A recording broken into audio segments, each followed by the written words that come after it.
Hello குட்டீஸ், தடா அந்த ஆன்டின்மிக்கு பார்க்கக்கூடிய ஸ்டோரி. ஒரு எறும்பு பார்த்தீங்கன்னா ஒரு காட்டுக்குள்ளே ரொம்ப தண்ணி தாகமாக நடந்து வந்துட்டு இருந்ததான். சுற்றி பார்த்தா எங்கேயுமே தண்ணி இல்லையா. ஒரு இடத்துல பார்த்தா ஒரு நதியோட மாதிரி இருக்கான். அதுக்குள்ளே போய் தண்ணி குடிக்கலான்னு போன எறும்பு தவறி கீழே விழுந்துருச்சான். ஒன்றா யாராவது காப்பாற்றணும், இல்லைன்னா அதில் மூழ்கி இறந்துருமா. பாவமாக தத்தளிச்சிட்டு இருந்திருக்கு. அங்கே அதை பார்த்த ஒரு பறவை அதுக்கு உதவி செய்யலான்னு நினச்சி ஒரு மரத்தோட இலையை பிச்சு தண்ணிக்குள்ளே வீசிச்சான். அதனால் பிடிக்க முடியலையா. அந்த இலையை அந்த பறவையே எடுத்து கொடுத்து அந்த எறும்பு மேலே ஏறி கரை செய்கிறதுக்கு உதவி செஞ்சுச்சான்.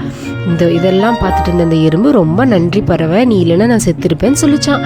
அப்படி இந்த பறவை வந்து எறும்புக்கிட்ட பேசிகிட்டு இருக்கும்போது ஒரு வேட்டைக்காரர் வந்து இந்த பறவையை கொல்ல பார்த்துருக்காரு.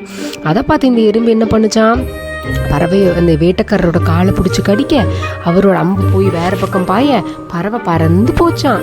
இதுலேருந்து நம்மளுக்கு என்ன தெரியுது, ஒருத்தருக்கு நம்ம நன்றி உதவி செஞ்சோம் அப்படின்னா கண்டிப்பாக அதுக்கு நம்மளுக்கு நல்லதே நடக்கும் அப்படிங்கிறது தெரியுது.